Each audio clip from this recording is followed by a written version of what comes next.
Hello, good morning. What a pleasure to be with you on this last day of August. Now, last night, the president announced the international travel to Ghana will once again be possible, starting from the 1st of September, tomorrow. Now, I know we're all still very concerned about COVID-19, but I absolutely love to travel. And so having our airports reopened for business evokes all the exciting prospects of once again taking trips to beautiful places. Now, I'm sure I'm not the only Ghanaian who lay awake last night playing back some of the most amazing trips I've ever been on. One in particular that came to mind was a trip to South Africa in 2017. I traveled on Kenya Airways. It was nothing short of a heavenly experience. Great service, comfort, convenience, at an exceptionally hospitable crew taking care of us. Now, first I must confess that as a passenger, I am rather high maintenance. I travel with insulin, so I need a cool place to store it. Then I need to fetch it regularly so I can inject after each meal. I need lots of water because the cabin pressure makes me dehydrated. I also need painkillers because my teeth vibrate. Basically, I'm the most wretched soul during flights, and it literally takes a village to get my poor self from A to B. Well, on Kenyan Airways, that village was a lovely lady named Eva. Now, all through the flight, she kept a big smile on her face, no matter how often I called for her help. At one point, I felt so guilty about the amount of work I was giving her that I went up front during a quiet moment just so I could thank her and apologize for being such a handful. But she shook her head with a smile and said, you know, straight out of college, I wanted to be a flight attendant. I competed with hundreds of applicants from all over Kenya to get this job. Every day I put on this uniform, I realize how lucky I am to be doing the job I always dreamed of.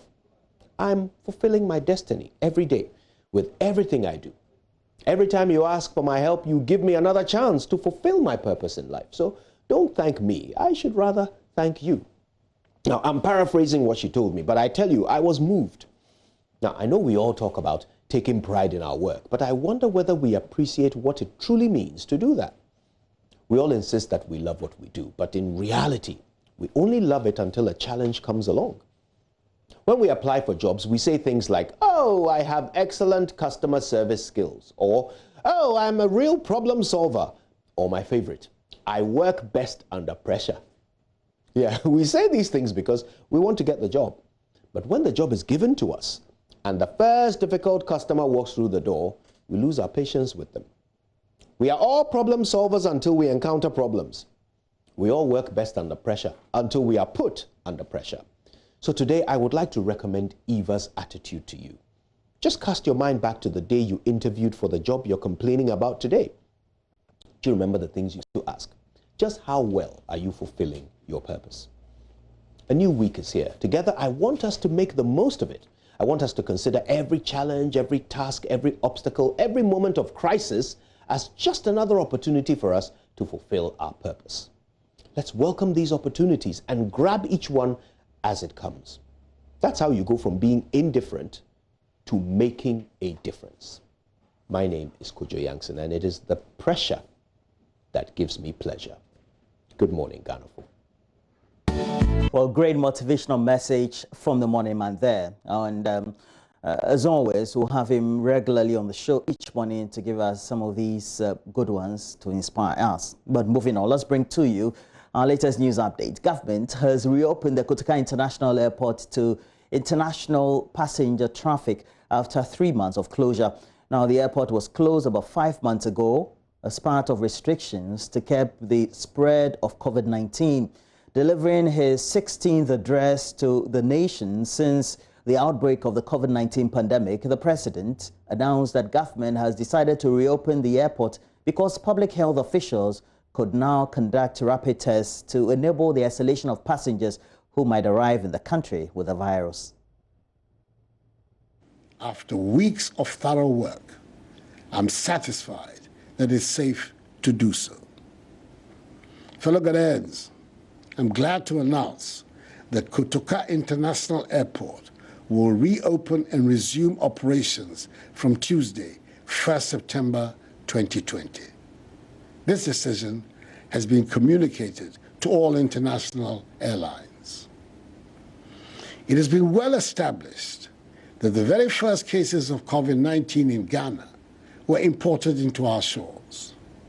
We are determined to make sure this scenario does not reoccur. The commitment to ensuring that the gradual easing of restrictions, including the reopening of our airport, does not lead to the importation or resurgence of the virus into our country is firmly in place. That is why the following measures have been taken and duly communicated to airlines wishing to resume flights to Ghana. First, any passenger arriving in Ghana must be in possession of a negative COVID-19 PCR test result from an accredited laboratory in the country of origin. The test should have been done not more than 72 hours before the scheduled departure from the country of origin. All airlines have been instructed to ensure compliance with this directive for all passengers wishing to travel to Ghana. And those airlines who fail in this regard will be duly sanctioned. Second, disembarking passengers must do so wearing face masks. Third, upon disembarking from the aeroplane, each passenger will undergo a mandatory COVID-19 test at the airport terminal at a fee to be borne by the passenger. The test result will be available within 30 minutes. 4, children under the ages of 5 will not be required to undergo testing at the airport. 5, passengers who test positive for COVID-19 will be handled by the health authorities for further clinical assessment and management. And 6, passengers who test negative can thereupon enter Ghana to go about their lawful activities and will be advised to continue to observe COVID-19 safety precautions during their stay in Ghana. The Ministries of Information, Health and Aviation and their respective agencies, the Ghana Health Service, the Ghana Airports Company Limited, and the Ghana Civil Aviation Authority, will spell out in further detail the protocols surrounding the reopening of our international airport and the procedures to be adhered to by passengers arriving in Ghana at the COVID-19 media briefing tomorrow, Monday, 31st of August. For the avoidance of doubt, our borders by land and sea will continue to remain closed to human traffic until further notice. The president also announced the resumption of classes for second-year students of junior and senior high schools across the country from October 5, 2020. According to him, the move also forms part of efforts to ensure they complete their academic work on time. After consultation with the relevant stakeholders, for SHS2 and JHS2 students to return to school from 5th October to 14th December 2020 to complete their academic year. With junior high schools operating with class sizes of 30 and senior high schools with class sizes of 25, SHS2 and JHS2 students will be in school for 10 weeks to study and write their end-of-term examinations. SHS2 students in boarding houses are to return to their various dormitories on 5th October, whilst day students, respecting fully the COVID-19 protocols, will commute from home to their respective schools on the same date. Prior to reopening, all junior and senior high schools will be fumigated and disinfected. Just as was done in the case of final year university, JHS and HHS students, all JHS2 and SHS2 students, as well as all teaching and non-teaching staff, will be given reusable face masks. Each school will be provided with Veronica buckets, gallons of liquid soap, rolls of tissue paper, thermometer guns, and 200 milliliter containers of sanitizers. JHS2 students will be given one hot meal a day. Assemblies and sporting events remain banned, and the use by outsiders of school premises for other activities is still not allowed.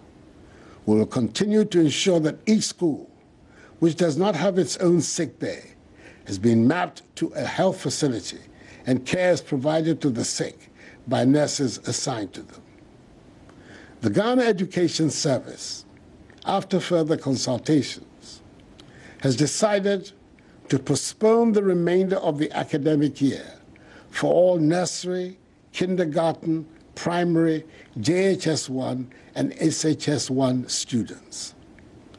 The next academic year will resume in January 2021 with appropriate adjustments made to the curriculum to ensure that nothing is lost from the previous year.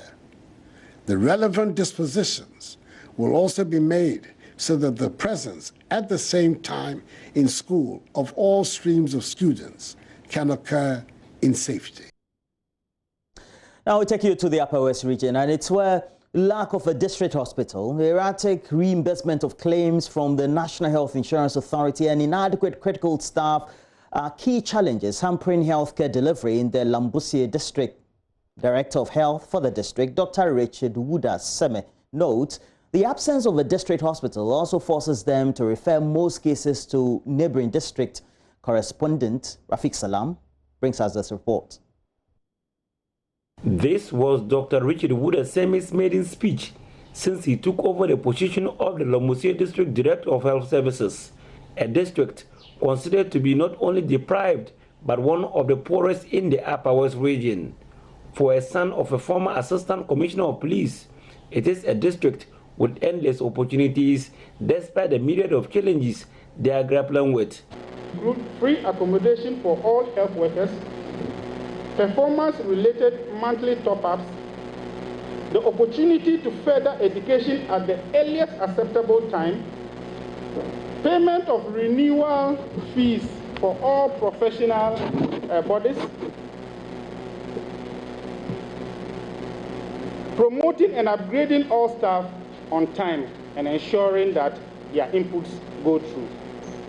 We are also committed to releasing all staff who have served the minimum number of years in our district and are seeking a transfer to a different place.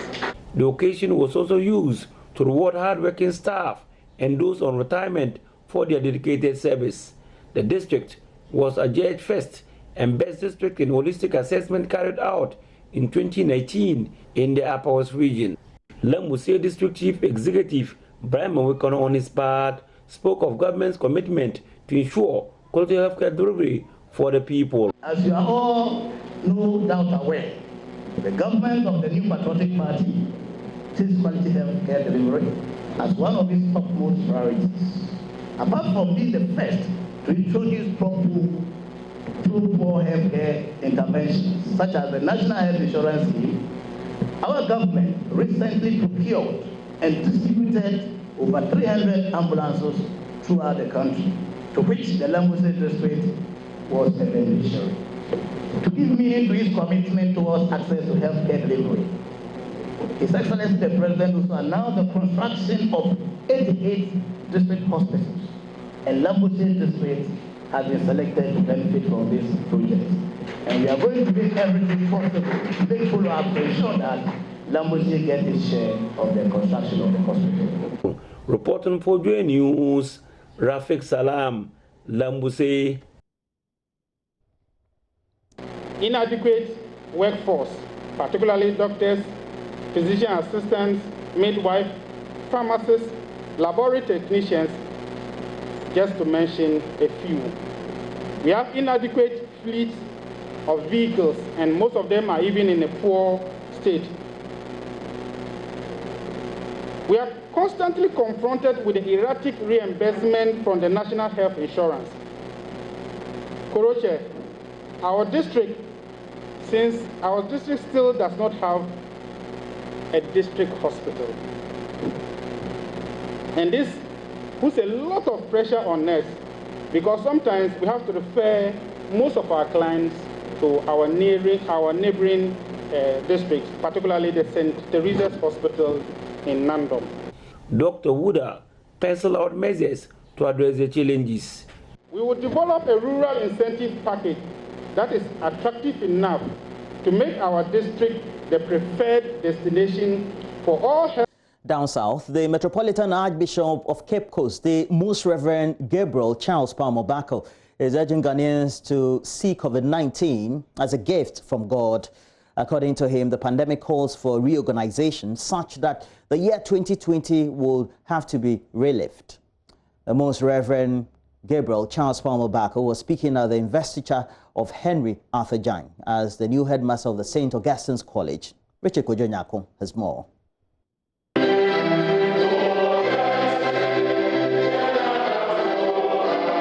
The investiture of Henry Atajan as the 16th St. Augustine's College headmaster, the Metropolitan Archbishop of Cape Coast gave a prophetic meaning of COVID-19. Most Reverend Gabriel Palmer-Bako says the coronavirus is a gift from God for humankind and called for a lot of introspection and reflections. I believe prophetically COVID-19 is a gift of God. And we have to look at it critically as it convulses everything we believe in and reorganizes or calls for a reorganization of everything we want to do. The year 2020, I believe, will have to be relived. Why? Because almost everything that was planned for this year has had to be postponed, am I right?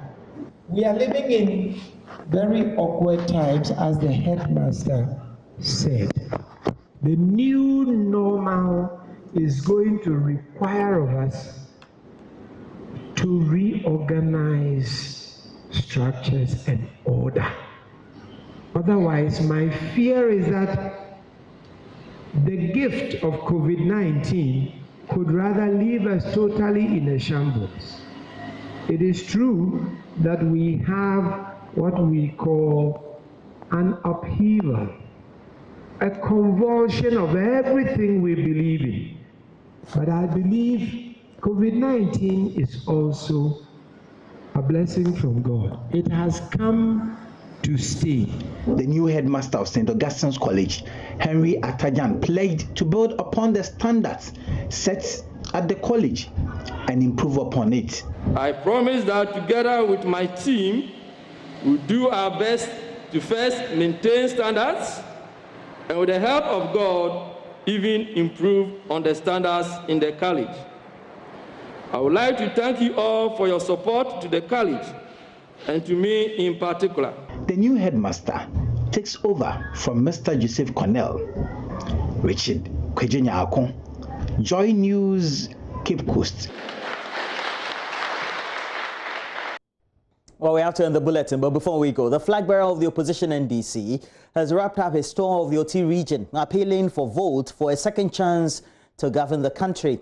We'll bring you scenes of how John Dramani Mahama was virtually mobbed while he traveled along various communities amid total disregard for social distancing protocols and other ones for COVID-19. Correspondent Peter Senu has more in the following report.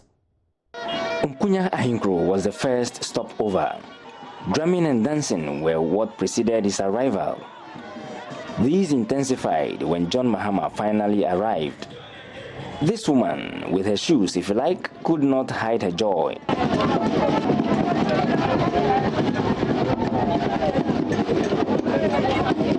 Well, looked like John Mahama still has some love in stock. At Unkunya Ntumda, it was massive for him. He had to address the crowd through the roof of his vehicle. Elections here, almost is coming back.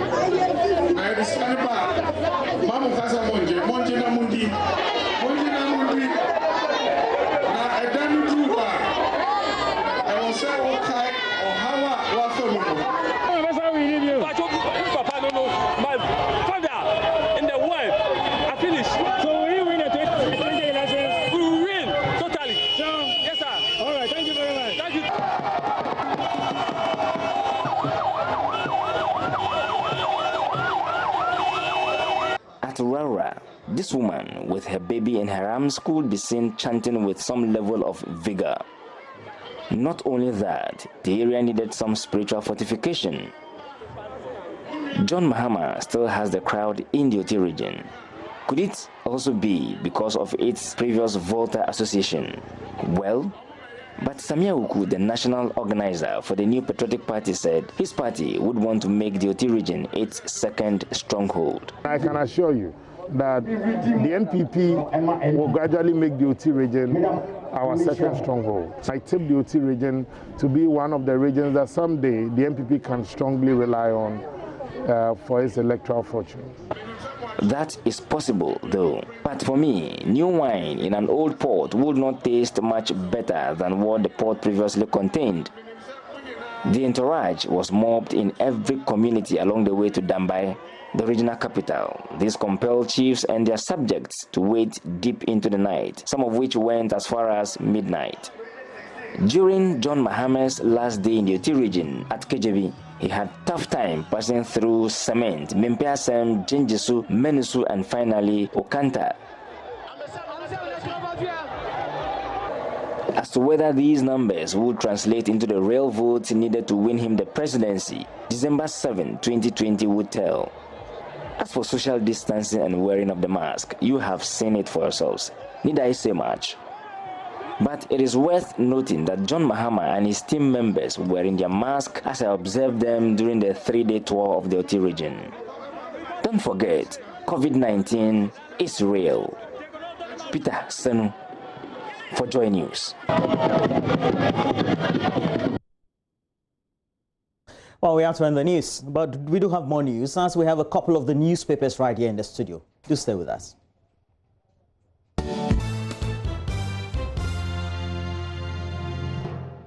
Well, we have to do the newspapers, and guess what? I have my sweet lady in the studio, great partner. Only I've missed her the last week or two. She's here. Mama Yosobaji, how are you? Hi, I'm great. How are you? I'm good too. I go for like a week, and it's like I've been gone for a month. So, was it just a week? Eh? No, it wasn't. I think it was for 2 weeks. Okay. Yeah. Good weekend though. Yeah. Weekend full of expectations. I think we pretty much knew what the president was going to say in terms of the opening of the airports. Yeah, but you know, it's been in the air, it's been coming. It's just a matter of time. Actually. Yeah. What really surprised me was the fact that apart from junior high schools, those below were supposed to not going to school till next year. Yeah. I thought that was a border, particularly. Is it? Okay, so as parents and guardians, we should talk about it.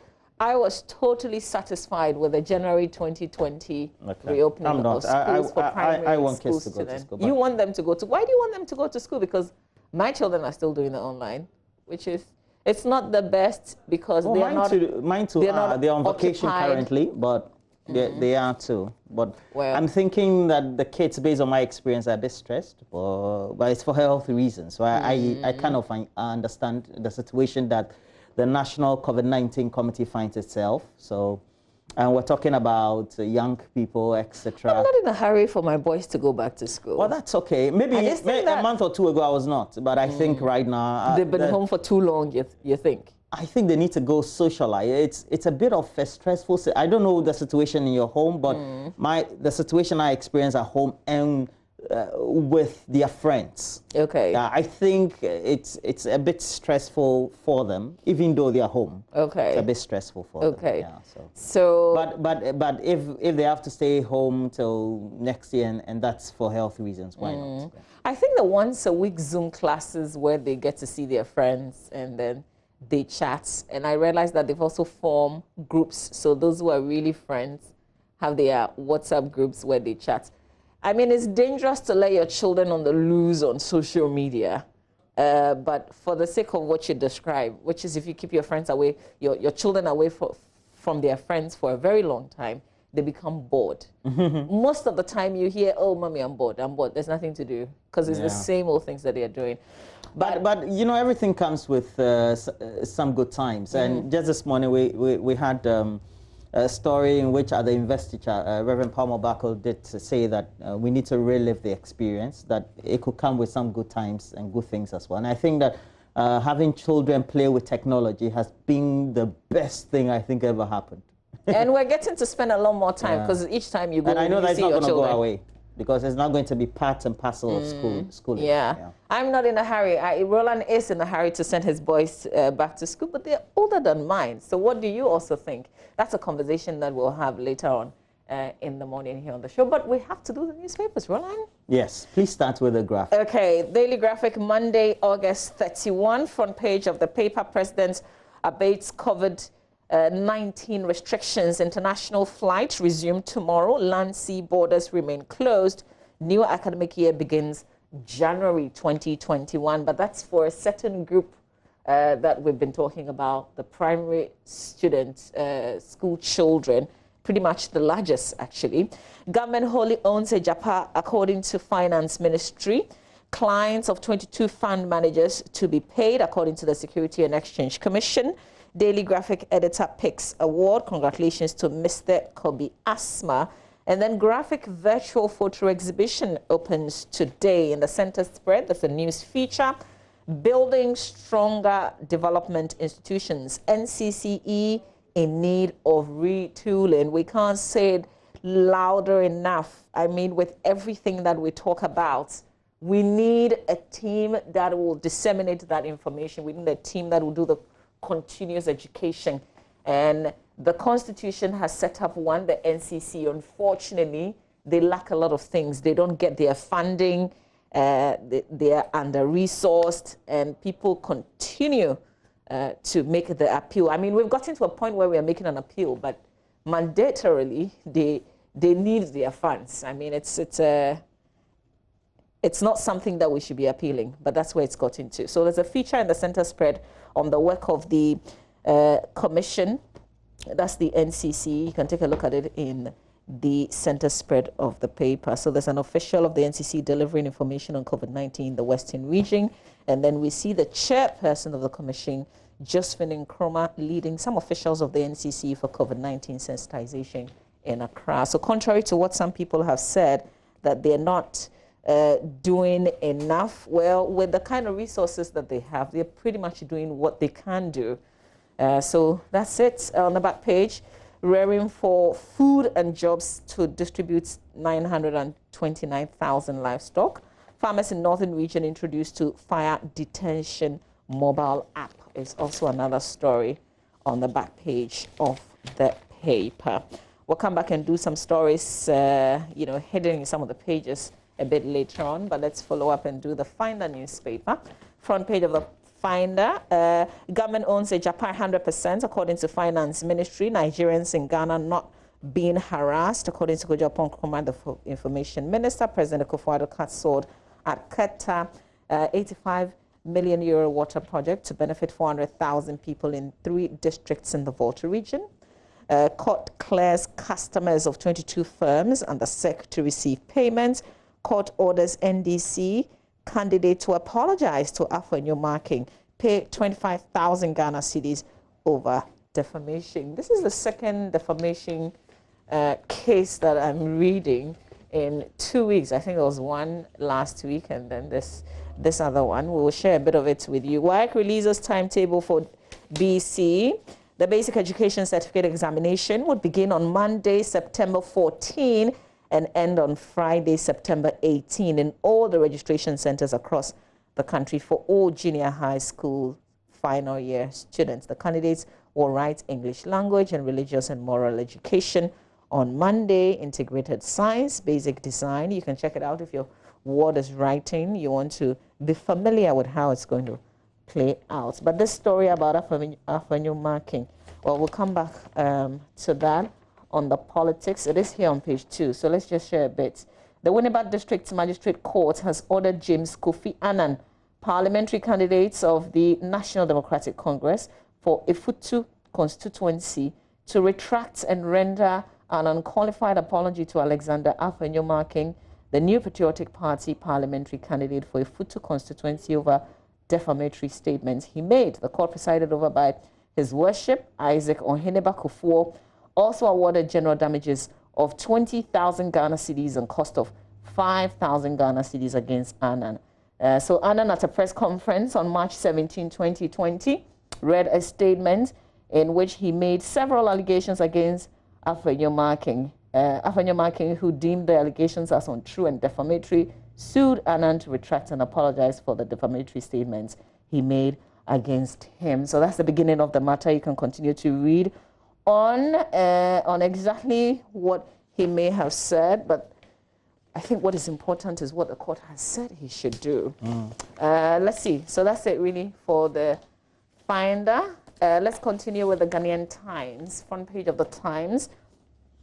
Kotoka International Airport opens tomorrow. Land seaports remain closed. Senior engineer high schools reopen October 5 as government further eases COVID-19 restrictions. Ejapa is 100% government owned. That story almost in all the papers today. 2 shot dead at Homowo celebration. Excuse me? Same headline. Yes, same headline. Alleged witch 60 beating at Damongo. This is what was reported yesterday, brings back the issue of Secure Dente. Yes, Secure Dente. And I was thinking, why is this repeating itself when that was heavily talked about? I mean, do these people, like, did we all talk about it? Were we all on the same page with the discussions? Were we all on the same page with the education that came along with it?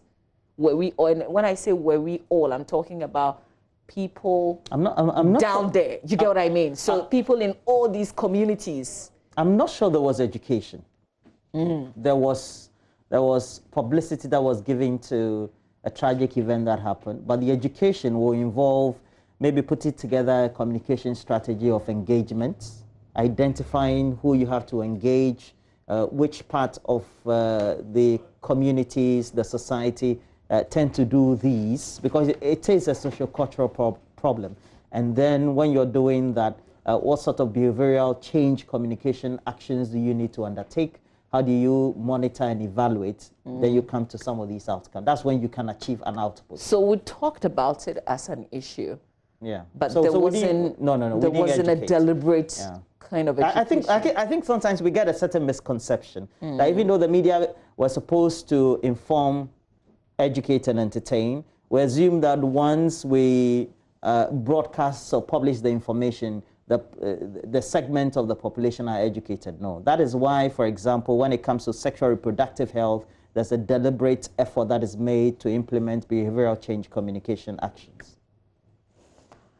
I get what you mean. I mean, it makes a lot of sense. I think most of the... So it means that we have not engaged them. So, we have not engaged the communities. Yeah. So we talked amongst ourselves. We probably re-educated ourselves, but it didn't get down to where it was supposed to have gotten to. Yeah. And, okay. I think more like conscientize ourselves. Like, this is unconscionable. You don't have to do this. But yeah.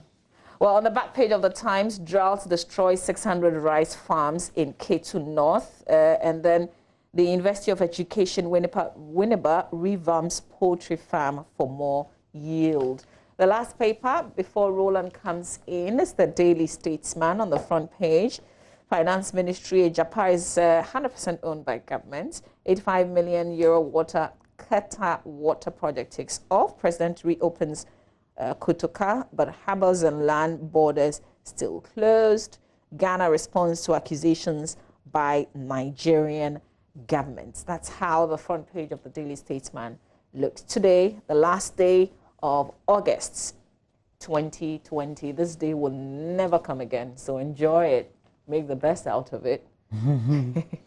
Well, so let's take a look at the Daily Guide. Has on the front page, Ejapa fight gets hotter.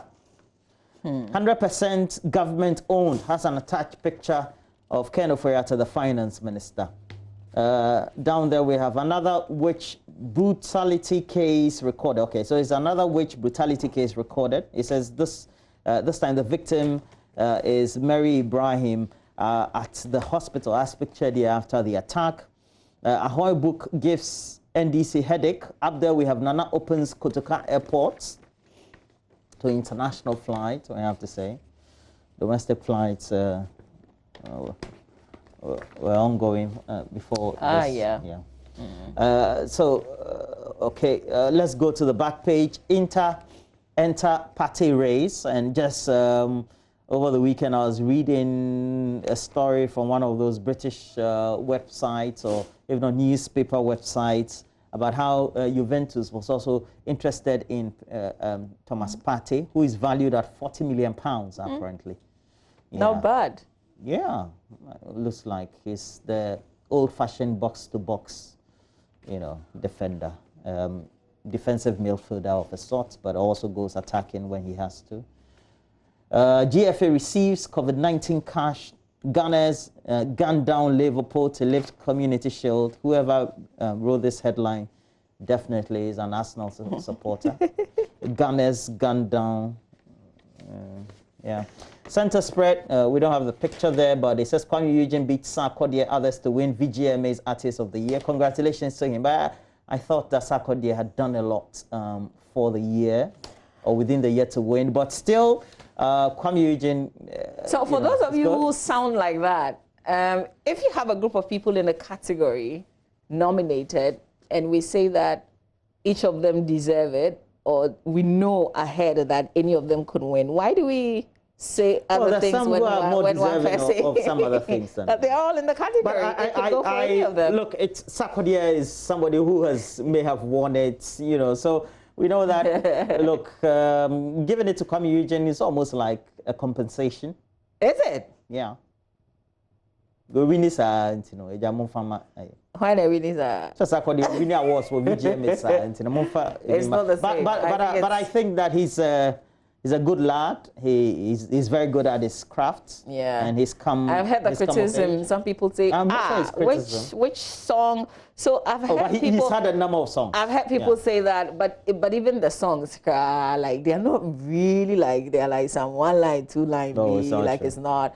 Yeah, but I disagree with comments like that. It could even be 1 line. Who cares? I mean, once it fits. Oh, it's just that Sarkodie with his EP. The EP, it's the one that had the feature. He featured a lot of techno. But that one received an award. That's official. A lot of the songs are really good. Okay, so can promise. How did you support him in winning? Did you ever vote? Who? Sarkodie? Yes. Oh, I don't even know VGM is it. You text or what? See? So it's based on something. And those who were interested got their people to win something. Oh, I'm not sure. I mean, I think the industry votes tend to matter. Oh, there is industry vote, but there are certain categories where you also have us, ordinary people, also contributing to it. I'm just saying that if you support somebody that much, you should also do your bit to ensure that they win. I agree. Yeah. I agree. Actor Chadwick Boseman dies at 43. This was tragic one. Very heartbreaking. Tragic. Very heartbreaking. He played the role of King T'Challa. We know in the Wakanda movie Black Panther. I saw the tribute by the children. I know that Patrick, our director, follows things like that. So Patrick, if we have like a minute, you can pull those cute tributes to a hero of many children. As we heard the death, and then also all the commentary. Some people apparently thought when he was losing weight, they thought he was doing it for a movie. And so people did criticize him. Thought people so too. Said all sorts of things. Because he has this new movie on Netflix, and he looked a bit thinner than usual. And I thought maybe... But he was going through his own battles. Yeah, ordeal. Yeah. It speaks volumes about so many things. That's like a proper hero, not just like a movie hero, like a lifetime kind of hero. Yeah, true. Yeah. I was just thinking again this morning, I was thinking about him because I was listening to the BBC and people were sending in their tributes. And I was thinking, hey, Charlie, look at what he left behind, though. It's not what you take with you. No. But what are we all going to leave behind? What are people going to remember us for? When you go and live and you become very you reflect. I mean, Maybe enough of this. Yes. You make us cry this morning. Okay, so let me do the dispatch. The dispatch has on the front page the Afiada Nyigba incident, the dispatch, the Rawlings and Ahoy versions, and we know that, Charlie, we had this 11-pager reply the last week from Rawlings to the Ahoy book, working with Rawlings. Nigerian government cautions Ghana over harassment of its citizens. And I remember I just read a story the evening of Sunday that Dele Momodu, who has investments right here, lives here also, here in Nigeria, and saying that, look, it looks like the two presidents need to confer and bring all these matters to a head. As in what, the book, the no, fallout? Nigerian government questioned the harassment of the citizens. Okay. Yeah. You know, I always say this. The Nigerians came into this country. We allow them to come in. They come and register companies. The Registrar General's Department gives them legitimate documentation. The tax agencies give them the legitimate documentations. We help them set up. And then we say what we did the first time, not just any institution, government institutions did. They didn't have hindsight of the law. Doesn't make sense. Yeah. I like the way you approach the situation. I think the people who are failing us are our own institutions. Yeah. I agree with you. Our own agencies. You know, for example, I can't go to China or go to South Africa. We're too loose. We have plenty laws. Even but they are pretty those much countries, Egypt, you want to go and buy something, they'll look through a computer and see you on the database. Egypt. We're too loose. So yeah. Anyway, the big and the way, so when we're treating them this way is not fair. The big Okada debate, yeah, and then the Liman years in Ghanaian politics. Okay, Mama V, I think we're done. I think we have just about a minute to do my jawline. There's another tragic story in the Daily Graphic on page 26 about a 19-year-old girl, Augustina Tay, who was last Friday morning found murdered or found dead, I like to put it, at Gomwa Lome in the Gomwa Central District in the Central Region. Some body parts were removed. So that story, that very gory story, is in the Daily Graphic newspaper. Let's see what my jawline is reporting before we knock off. MyJournalline.com, Ghana reopens Kotoka International Airport to passenger traffic from September 1. That is tomorrow. Big date. It is for everybody who wants to come here. And then we have Akufo-Addo inspect work at Kotoka International Airport ahead of September. We do know there's a briefing at 8:30 this morning. Academic year for pre-tertiary students to resume in 2021, Akufo-Addo. And then we'll bring you more. Homepage, myjournalline.com. Okay. But you and your wife, you've been married for 7 years, and today you're marking that today. A good friend of mine, you live in the Liberian capital of Monrovia, Randolph Haliga, a good one there. You're married to Catherine Johnson Haliga. You live in Monrovia Odro, just around the American school, and I have to wish you a great anniversary. 7 years it is. Please make sure that you go have some great time today, and say hello to Catherine or Cathy for me, as I like calling her. She's 7?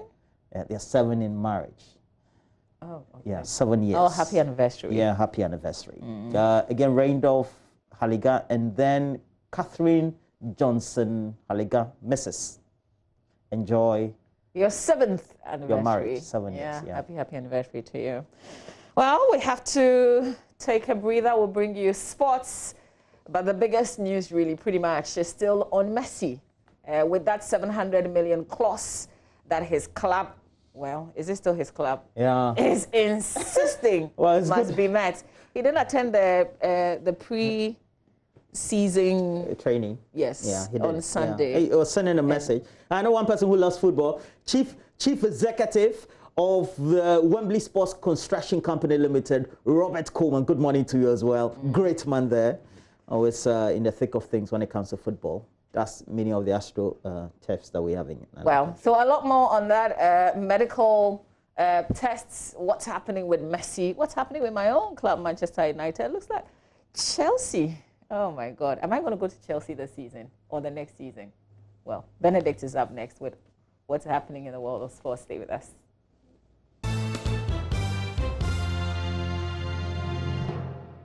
Hello, good morning, and welcome to the AM Sports with me, Oreku Ampofo. And it's been a fantastic weekend of sports, and we're here to bring you a recap of everything that has happened. And we start off from the local front, where we'll be talking about the 16th update from the President, Nana Addo Dankwa Akufo-Addo, and he did give an update on sports. Remember, heading on to the update, a lot of people were concerned as to whether football would be resuming, and the President did give an update on that, stating that non-contact sports can continue to be played, but then contact sports would have to wait a little, as he ensured that football would be returning soon.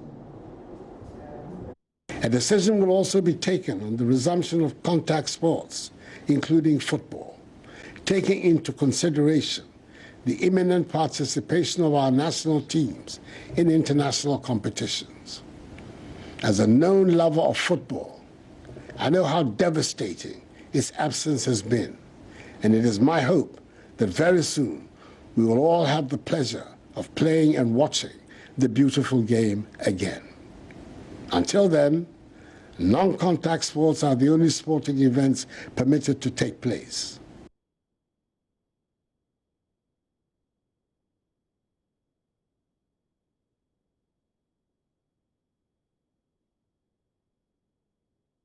That was the president of the country, and he says that football should be returning soon. But of course, as we continue to wait, football stakeholders continue to share their pain and not being able to do what they love. And let's now hear from new Edubiase bankroller who are in the Division 1 League.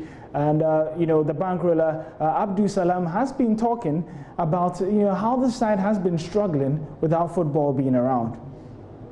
It's a very big blow. We can't sell player, we can't do anything, no football. So it's a very big blow to the club. Very soon we have to start playing. Global wide now, everybody have started playing. If they are not playing matches, they train. So at least we have to try something. We have to try training. And then the football will come back. For start, we can play without fans. Well, why not? Yes, why not? We can play without fans. And then maybe the FA have to try and get some money. That's big sponsorship. So that's support. Financial support, we haven't received any money yet, apart from the one from the FIFA. And then we haven't even received that one yet. So we are still waiting for if some money will come. So that time we can appreciate them, and then maybe we can say that maybe they have done well for the clubs. But as of now, we haven't received anything yet.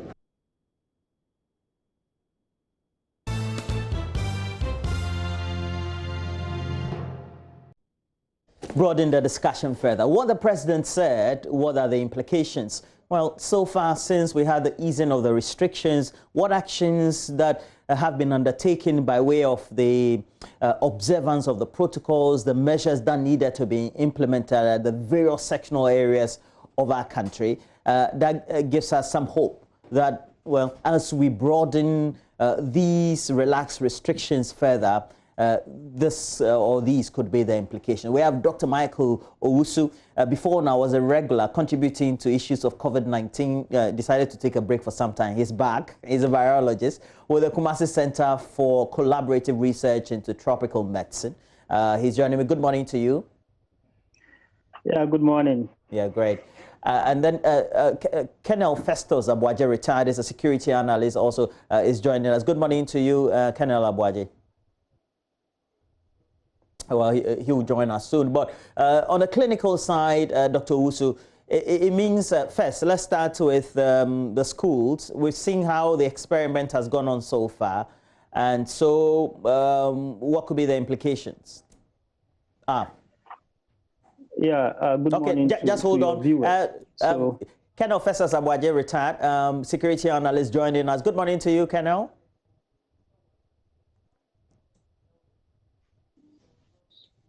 Yeah, good morning, Roland. Yeah, okay, great. So I just want to ask the clinical question, then we'll get to the issues of security as well. Dr. Owusu, you were saying?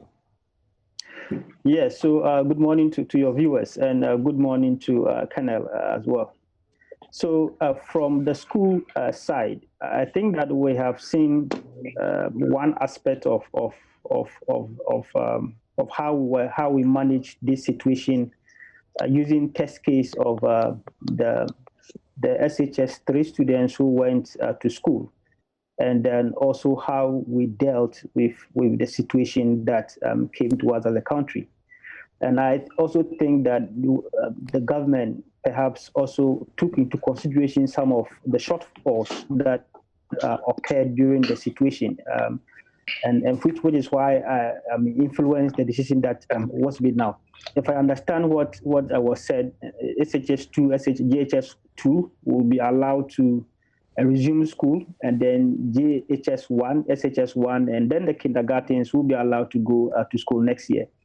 For me, I think that especially for the nurseries and the kindergarten, I was quite comfortable that they will resume school next year, which is good for me because I've been saying that we don't have several epidemiological data to inform us as to the dynamism of the virus in this young population. We don't have an idea yet.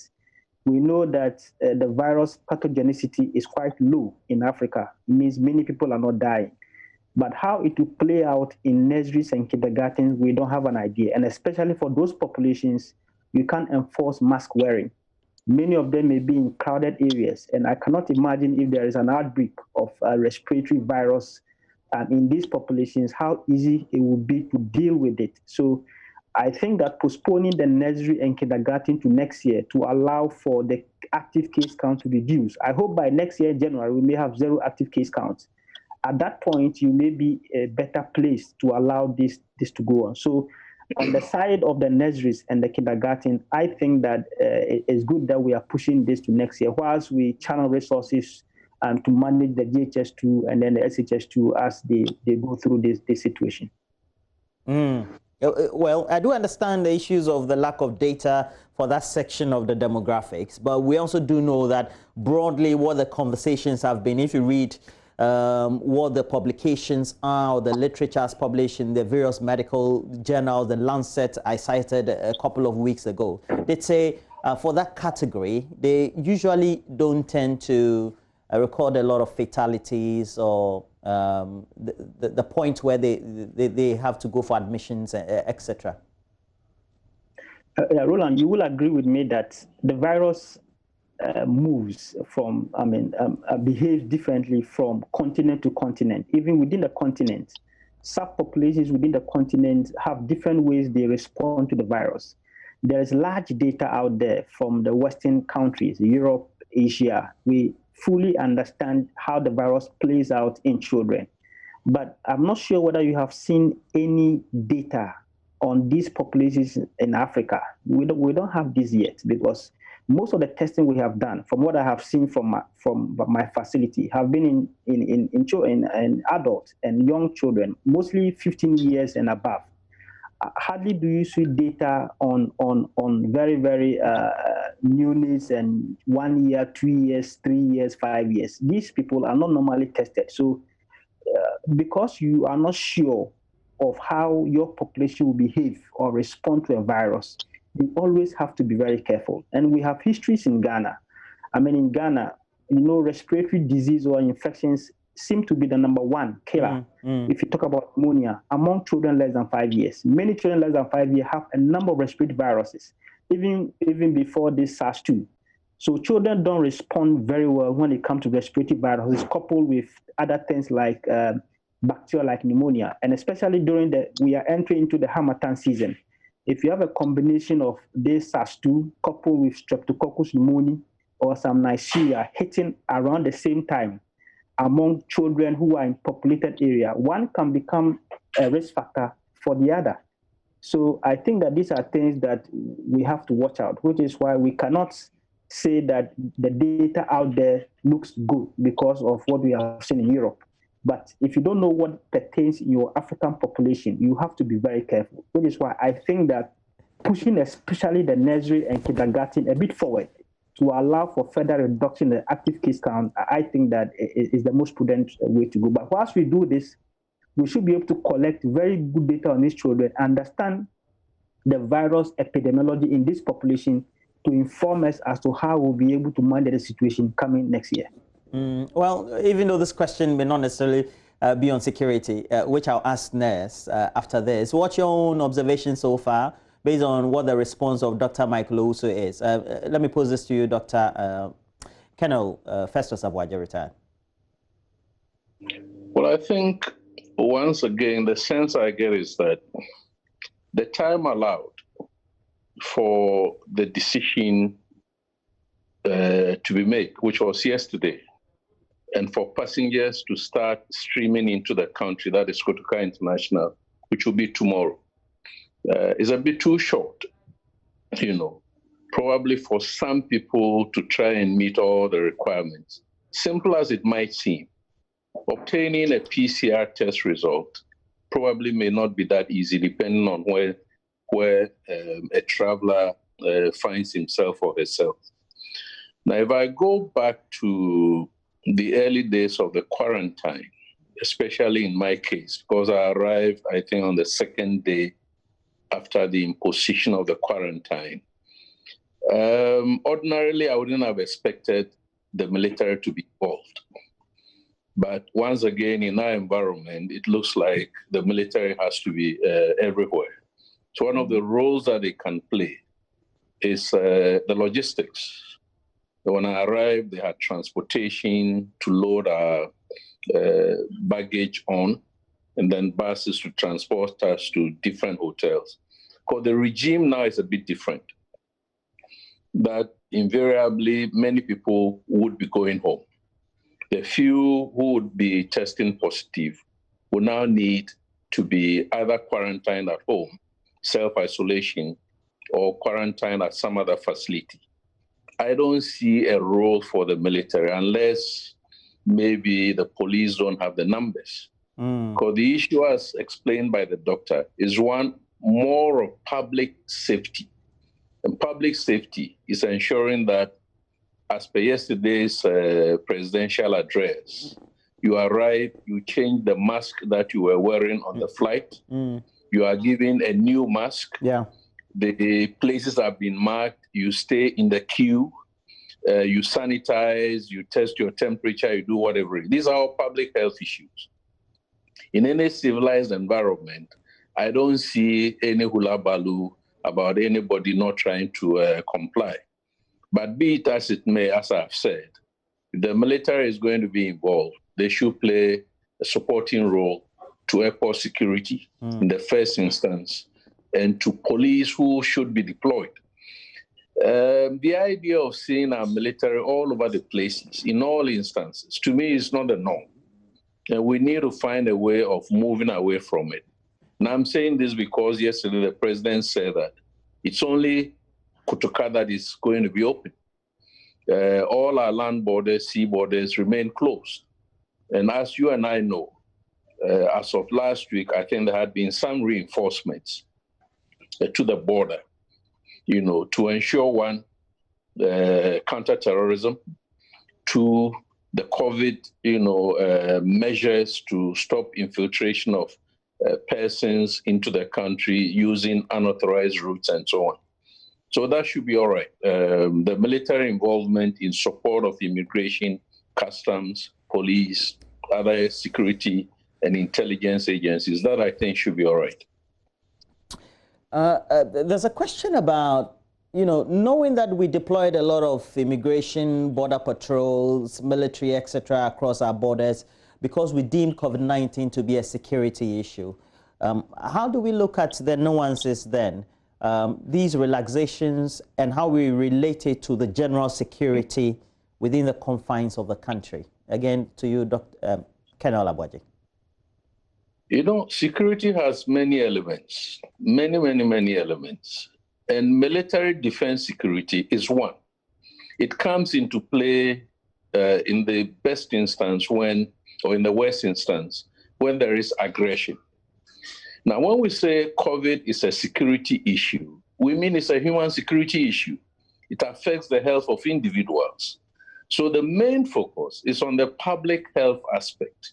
If you need soldiers, as indeed I think we need them to beef up the frontline immigration officers whose duty it is to monitor immigration into the country. We don't need the soldiers to use guns to go and fight the virus, But in this instance, if immigration is going to find it difficult to control entry into the country because other persons are using unapproved routes or they want to use some degree of force, then the military comes into the equation. And I think we need to understand this, that the fact that it is a security issue for the country does not mean that we need weapons, arms and ammunition to fight that threat. So it's more about the numbers. It's more about making sure that all the loopholes and all the holes along our borders are plugged. And as I keep emphasizing, because immigration may not have the numbers, we then have deployed the military, to enlarge, to expand, or to enhance the presence at the borders. Now, in country, I think we've gone through this already. Yesterday, I thought that I wasn't hearing the president well.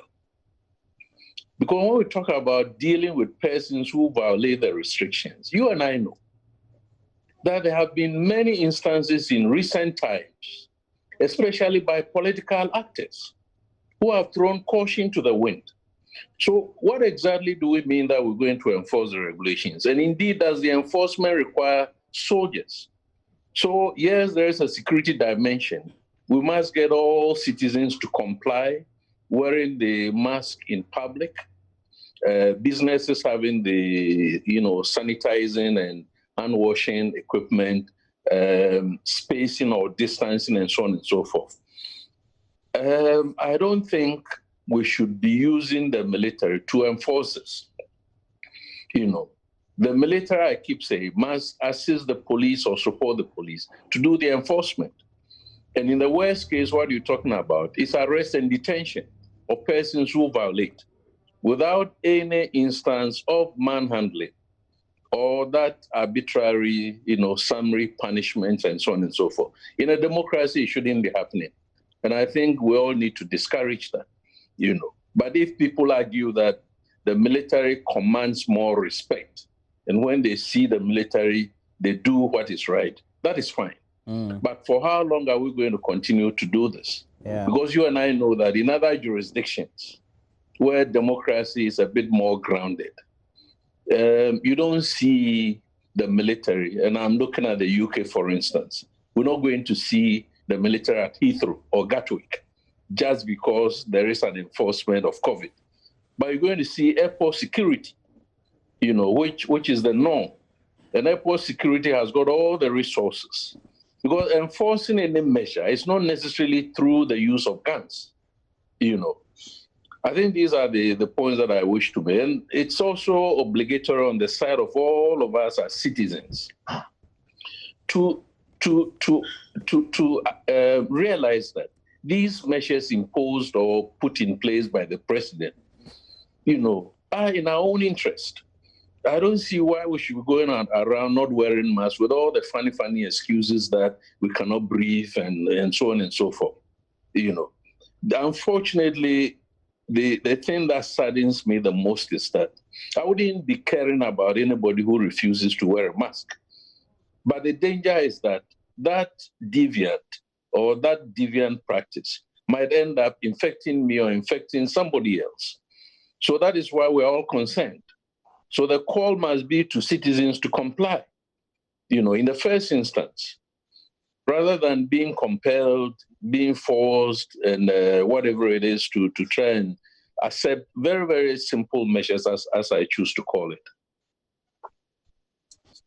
Dr. Michael Owusu, the schools reopening also means that life is returning to normalcy, but the airports also bringing in more people also means that, well, after tests, they are safe to make entry into our communities or country.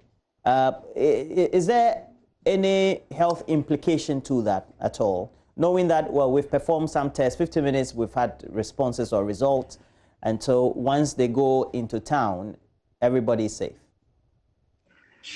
Yes, Roland, there is what we call a minimal risk with any decision that you take with regards to this. So it's a necessary decision that we have to take, but we must be ready to manage these minimal risks that will come along with it. You and I know that one can incubate the virus for up to 14 days, right, before showing the symptoms. And then we also know and understand that there is what we call the pre-symptomatic transmission, where people don't have the symptoms, but then can transmit the virus. So if you have to put into consideration all the epidemiological profile of the virus, then it will have been good for us to do what we used to do before, where if you come into the country, you get yourself tested, you are quarantined for 14 days. After 14 days, we retest you again. And if you remember, for the first over 1,005 people who came into Ghana, the first test that was done in this population, some of them were positive. The others who were negative were quarantined. After 14 days, when they were retested, some of them turned out to be positive again. Well, so that stage was what we call the initial phase of the virus, which was in the acceleration phase. So when you're in that phase, ideally you employ or deploy all your testing strategies and all your public health measures. You test as many as you want to test, and then you remove them from the population so that you slow down the spread of the virus. Currently, we are in the deceleration phase. And in the deceleration phase, what it means is that you have passed your peak point, and we have some classical criteria for passing your peak point. The active case count is significantly reduced. The number of new deaths will be reduced. The number of hospitalizations is reduced. So these are indications you use to measure. So when you are in this phase, what it presupposes or what it means is that many people may have been infected already and may have some level of immunity. So bringing in other new populations will pose minimal risk for those who are already in the system. So although we are putting in this measure, it is also good to realize that we should be expecting some people with the virus to enter or come into the country. But because we are in the deceleration phase and because many people are assumed to already have been exposed, the risk of transmission will be low. And if they are to all adhere to the protocols, then of course we wouldn't expect increase or surges in cases. But in saying this, it's also good to mention that I'm not sure whether I understood the president well. So what I understand from what he said is that people who are traveling into Ghana should come with a test results. If I got the message right, showing that they did a test in their country of origin, and then that test is negative. That is the first thing that should allow people to arrive in the country. And then when they arrive in the country, they will have to go through all the protocols, temperature checking and all that, and then they have to be retested. And if they are retested and some are positive, these people will have to go through the port health authorities and be managed. And then decision can be taken on them. But for those who are negative, they will be allowed to enter through the country, which is good. This is a double layer of protection. One, from your country of origin, you test negative. Two is that you arrive in the country, you also test negative. It's a double layer, which is good. But then my concern, especially as a virologist, is always trying to look at the logistic constraints and our ability to manage this as we go through these phases, having in mind that we have been through situations where, as a country, we have changed our testing strategy and protocols in response to shortages in reagents, especially if you remember when we were in the acceleration phase, we had to change the strategy from testing asymptomatics to now focusing on symptomatics to allow us to be able to manage those who are sick and to prioritize them with regards to management, which for me is key. So if you have to deploy testing at the airports, and I'm not sure about the number, but Roland, you can help me. I'm sure a day you may have about 4,000 to about 9,000 people, if I'm to get it right, arriving in Ghana. I'm not too sure whether we want to test all these people. Then it is likely that if we have to test all these people in Ghana, if we don't take care, we may be channeling most of our resources to deal with this. And we may have a situation where getting available resources for people who are sick in country will be very difficult. This is what I've been thinking through since yesterday.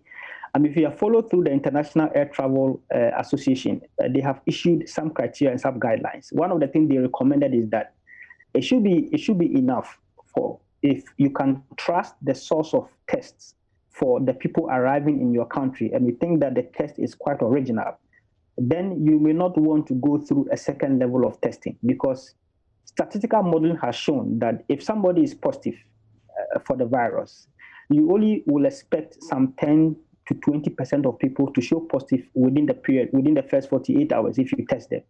It means for many people, if you are to go through a second level of testing and they really have the virus, many of them will come out as negative.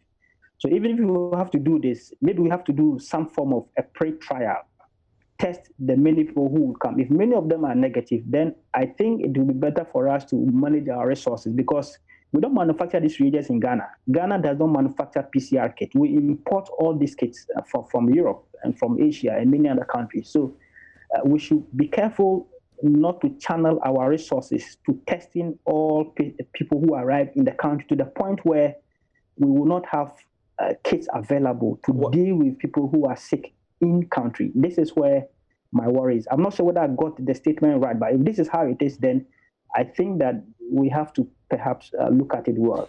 I was hoping that we have some caveats. For instance, that countries that have high positivity rates than Ghana, for those countries, we have to possibly channel testing, resources to testing these people. But for those who have similar positivity rate like Ghana or perhaps lower than Ghana, and also have a test result from their country showing that they are negative, then I think for those people, we can allow them to go through the system in order not to create so much frustration at the airport and not also to deplete our mega resources when it comes to these PCR reagents. Colonel Abuaje, if you take a look at what the statistics is, and Dr. Usu is right, we have averaging at least the figures from the airport company for Terminal 3 over the last year, 2019, 8,000 to 9,000 daily, they said. Perhaps that's the reason why the military will need to beef up security.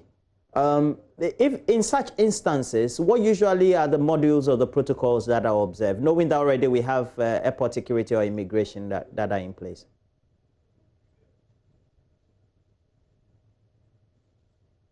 Colonel Abuaje. Colonel Abuaje. Okay. So can you hear me? Yes, I can. Did you hear my question? Yes, I did. What I'm saying is my sense is that from Tuesday onwards, which is tomorrow, at these very early stages, it's not likely that we're going to have peak numbers. This is going to restart or reboot itself a bit more slowly before people gain confidence in the system. So I don't think that tomorrow we're going to have such numbers that the infrastructure at the airport, including airport security and police who are normally on duty with a bit of augmentation, are going to be overwhelmed. So it's a matter of taking statistics. Of course, before people travel, the airlines would be submitting data as to the number of passengers. So we will have a few more hours of advance notification.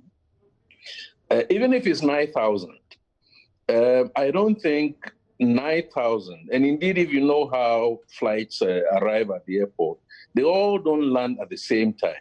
So they're going to land over a period of, let's say, 6 hours or 8 hours or 12 hours. There will be times when 2 or 3 airlines arrive at very short intervals. I don't think the numbers will be such that they're going to be overwhelmed. So once again, we could stand by additional resources. The police could stand by additional resources. The military could stand by additional resources.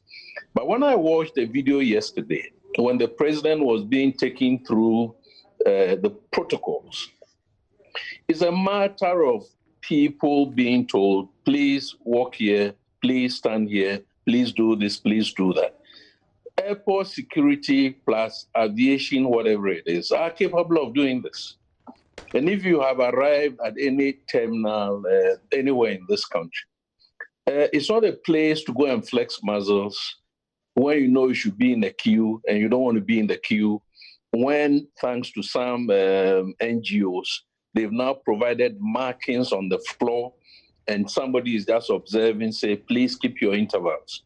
I would expect that the people who are traveling inside the country especially those coming from those advanced countries or developed countries or whatever, have seen enough of decency to come and replicate that here.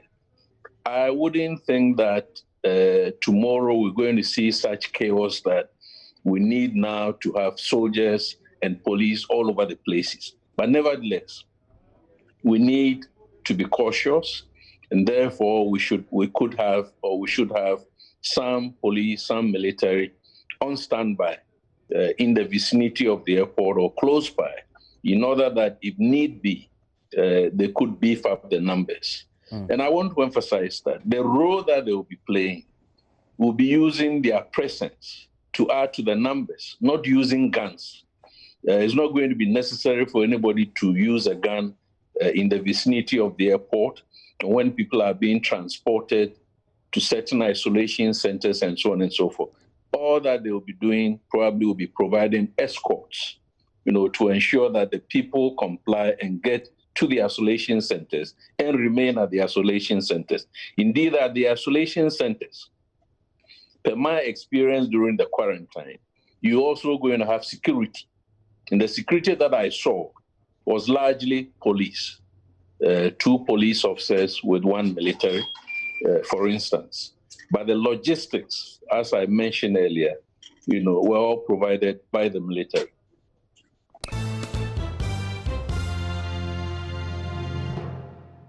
Well, talking about the airport, it's where we go to my colleague, Joseph Opoku-Gakpo, who went there to look at what preparations were the state, and we'll bring you this. A lot of activity around here. Well, everyone is eager and waiting, I'm sure you find yourself as well, for the possible reopening of the airport. So what I can tell you is that, yes, there's a lot of activity around here. We've been doing some checks. We've not been able to get specific access inside in terms of what exactly is happening. But we've been doing our checks, and we gather that there is an ongoing work to do some form of refurbishment in one of the areas where usually when you are getting out of the flight and getting into the airport, the specific arrival area, you actually go through. Now, what we gather is that there is work ongoing there in terms of doing a partitioning to allow for various testing centers. From the details that we're gathering, more than 70 of such glass cubicles have actually been established within the space in there, partitioning it in a way that each of the cubicles is as individual enough. Once you walk out of the flight, you get into the way, you walk straight to that specific post where the testing happens. You get in there, your sample gets taken. There's a channel through which all the samples eventually get collected at the back, and then from what we are told, this is testing that could be done and completed within something in the region of 20 minutes. And before you walk down the space and get to where the baggage area is, your test results would have been ready. And if there is anything that the health authorities need to do in terms of contacting you because you've tested positive, then the health officials will do. From what we're gathering, that final work in terms of those testing spaces, the partitioning of the glass areas, the cleaning up of the newly established space and all, and the fixing of the machinery is something that's still been ongoing even till today. And what is happening are finishing touches that they are putting to it somewhere in there in order to allow for eventually when the airports reopen and when people are getting in, they'll be able to go ahead and walk into the space to do the necessary testing. So we gather that that work is not exactly 100% complete, but it should be done soon, although it's not exactly clear how quickly that will be done. Well, so we have joining us our own colleague Mapitso Sabidi, who traveled outside Ghana but wanted to come in, and then there was a lockdown. Well, Mapitso, good morning to you. You're joining us from Nigeria, I believe. Which city exactly? Hi, Roland. I'm in Abuja. Abuja, hey, that's the chilling, Charlie the chillo. But small, or how we gonna do But you've been out of the country for how many years now? So I left on the 10th of February. So that's how many years? I think you can calculate. It has to be months. 6 months. Yeah, 6 months. Yeah, so I've been since I left on the 10th of February, and I've been locked down since. Okay. You wanted to come in, and what were some of the responses you got from immigration officials, or generally? so to speak? I mean, I wanted to come in, and obviously I couldn't because I didn't even try and go to like the airport or buy my ticket because presidents all over the world were saying that, you know, our borders are closed, airports are closed. So I didn't even bother really. I was just like, okay, let's just wait and see. And I thought it was going to be maybe for like a month for them to handle the situation. And then it turned out to be like 6 months. And I was just like, oh, okay, is that how it is? Yeah. So that's what happened. I didn't really, you know, go to immigration or the airports. I just decided to stay at home. What was supposed to be a 2-week leave ended up being 6 months. So yeah, that happened. Yeah. Okay. So what's the situation in your country? The airports have been opened? The airports are opening on the 5th of September. Okay. They were supposed to open on the 29th, so that was like on Saturday. But then the task force decided to just extend it for a week because they weren't prepared. So hopefully on the 5th of September, they'll be prepared and I can come to Ghana. Yeah, definitely. One of the caveats that the president did announce, of course it will be enforced, is that at least if you're coming from a country that is said to be, whether it's high risk or, so to speak, some risk parts of the continent elsewhere, you're supposed to have a test done. Have you apprised yourself of that? How easy is it for you to undertake that before you make entry into Kotoka? So I have a doctor, and then I've spoken to him, and then he said when I'm ready to leave, well, depending on when they open, like 72 hours, then I can go see him, and then I can take my test so that it's ready in like 2 days. Yeah, it will be ready in 2 days so that I can come to Ghana easily. So it's just going to take 2 days, and I should be set. Yeah, I should be set. Okay. Please make sure that you change all your money to the Ghana currency so that we don't have to help you when you're in. Maps, thank you. Oh, yeah, about money ain't a problem, baby. Money ain't a problem, Roland. Come on. I mean... Mate, oh, there, Mate, we go no more. Please prepare my kenke, okay? It's not a problem. So we're expecting you in Ghana, which part of September? Which time? Which day? Let's say the 7th, because Nigeria is supposed to open on the 5th. So I'll give it like 2 days, 3 days so that the rush can, you know, slow down. You know, I don't also want to, like, because I'm rushing to come to Ghana, and then in that rush, I get corona because everybody will be at the airport. So I'm trying to give it like at least 2 days after the opening of the airports. Mapitso, knowing you, I know you'll come on the 10th, but don't worry. We'll wait for you. Yeah, you must be patient. You know, I've been gone for like 6 months. I'm very excited to come. So if I could, I was going to come like 2nd of September. I would have been there, but because, you know, it's closed, I'll just have to wait. So that's Mapitso Sabidi, way up in the middle there, Abuja, and has promised to be here between the 7th and the 10th of September to come and enjoy the foods that she always loved about Ghana. Dr. Michael Owusu, it means that people in similar situations like MAPS or Mapitso Sabidi would also have to make sure that they get a test down in those countries. What if they're coming from countries where the test and the requirements for doing the tests are easily not available, or just common like we have in Nigeria or Ghana?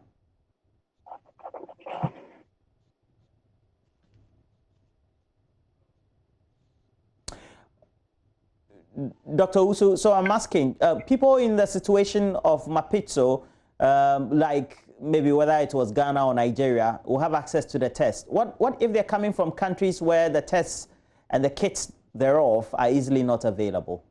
What should be the best thing or decision they should make?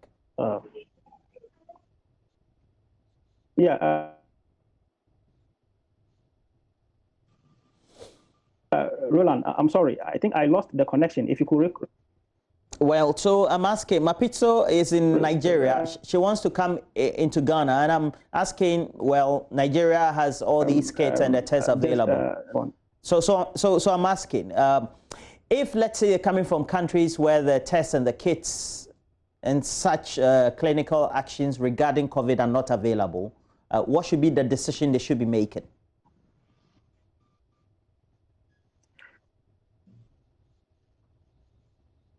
No, we didn't get this. All right. Colonel Lambussie, are you still online?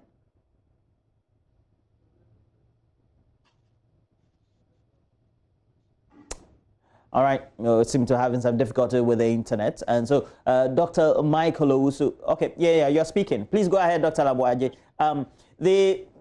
People like MAPS would have to take precautions in terms of their security. What should be some of the things that they should arm themselves with? Some security precautions, so to speak. Well, this is personal security. Okay. And I think she's analyzed the situation very well enough to come to the conclusion that it might be good for her not to rush tomorrow, or in her case, on the 5th of September, when Nigeria opens her borders, to arrive in Ghana, because she estimates that there is going to be a rush. That's a personal estimate, and I think that is good enough.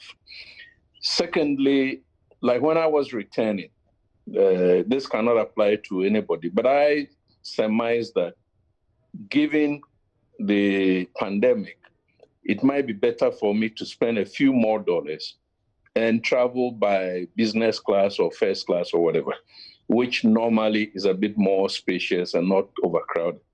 Of course, it turned out that the whole aircraft, KQ from Kenya, was virtually empty, about 17 of us on that flight. So there was room enough. It may very well be that on the 5th, when Nigeria reopens, but of course, Nigeria is a different, ball game. The population is huge. It's got a lot of businesses and business persons, and so there might be a bit more, number of travelers leaving Nigeria, but not necessarily coming to Ghana. And then, of course, once you are on the flight or at the airport and so on and so forth, you try and maintain your distances. Even at the normal times, for me, I wouldn't rush when boarding flights or flights are boarding. I wait for everybody to board, and then I go at the tail end so that I don't mix up with the crowd who normally will be, jostling. That could also be another practice. And then you get on the flight, you mask up, and you make sure that to the best possible extent, you maintain your distances. I know many travelers along the West Coast, as soon as the flight takes off, because they know themselves, they get up, they stand in the aisles, they converse, they gather, they do this. All those kinds of practices will not be good for personal safety and security. I don't know how well the airlines are going to sanitize the bathrooms or the toilets and so on and so forth. But that will be another point where one can easily catch the virus. Normally, I get on the flight and I ask the attendant to come and change my, the cover on the headrest. Even if they say it's new, I still beg of them to change it for me, so I don't come into contact with anybody who might have sat in the chair and left some materials or bacteria or whatever on it. So there are these personal arrangements that individuals can make. Till today, I have my hand sanitizer in a small bottle that I carry with me, and I carry more than one nose pad, So these are arrangements that individuals can make. You arrive at the airport, you board the flight with your own sanitizer, and as much as possible, you keep sanitizing.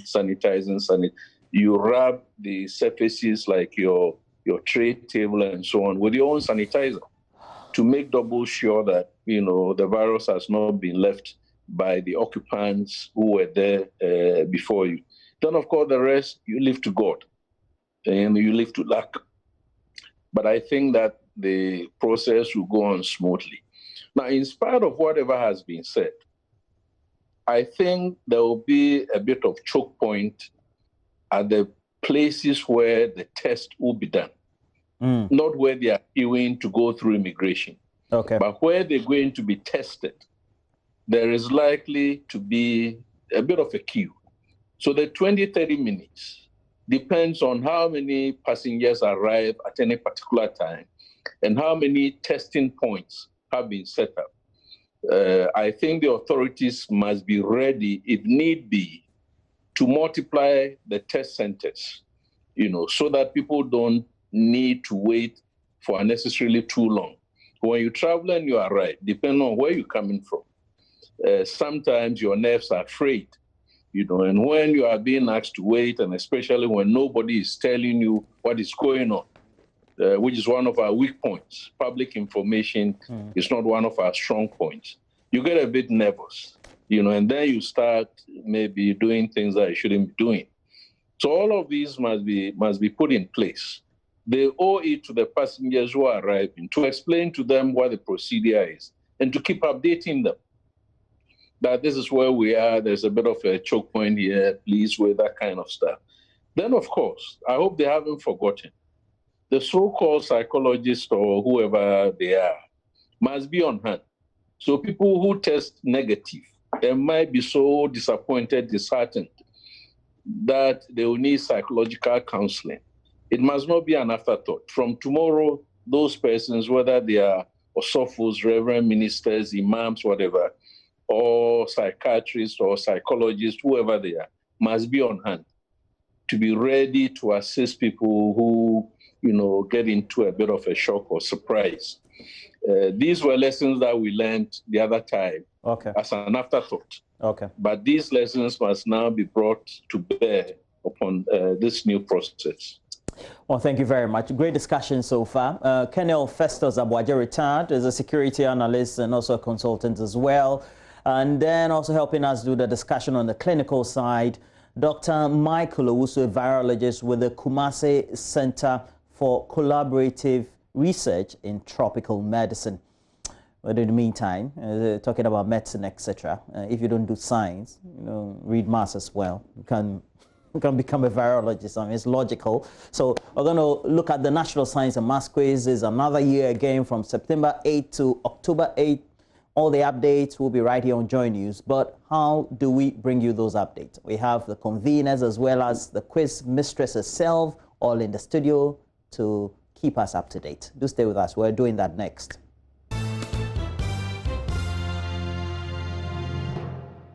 So this was last year, and I'm sure you know the story this year. Because of COVID-19, the event was postponed. We're looking for it. In fact, we're counting down when the announcement came for the postponement of the event, but it is back. The National Science and Maths Quiz 2020. And I'll leave the details. Stay with us right here for details of how this is bouncing back this year. Joining me in studio is Mrs. Nanekia Ankomasari and Dr. Elsie Effa Kaufman. They will tell us about what's new this year. Obviously, because of COVID-19, a lot has changed. Good morning to you, ladies. Thank you for being here. It was so disappointing when eventually we have to postpone the National Science and Maths Quiz because of COVID-19. Yes. And I didn't think it will be back. But here we are. Yes. And we are really happy that, that today is here, that we are back and we are coming back. Let me ask the quiz mistress, what have you missed about the National Science and Maths Quiz? Oh, just the atmosphere, having all the schools come together and then interacting with these bright young people. It's a wonderful experience. So to have had to postpone it was tough, but it's okay. We are coming back, so that's right. All right. Yeah. Nice. Okay, so the calendar has obviously been disrupted. So what are we doing this year? So this year is going to be a little, very different in many ways. For example, we are going to be doing the prelims in the regions instead of everybody coming down to Accra. We want to be able to reduce the number of people coming into camp and the length of stay in camp. All of these are ways of that we're trying to use to cut down on the opportunities for infection or interaction with the participants. Okay. We want to cut down on the number of days, and so we get the program going and in a very efficient, safe, and quick manner. Okay. So this year we're starting tomorrow. The launch is tomorrow. we are balloting as well for the preliminary round tomorrow. So dignitaries at the event will be the ones, led by the JES, will be the ones to do the balloting on behalf of the schools. It will be streamed live so everybody can see in real time what exactly is happening. And then next week, from the 7th, 8th September, we start with the Greater Accra, the prelims in Greater Accra. Okay.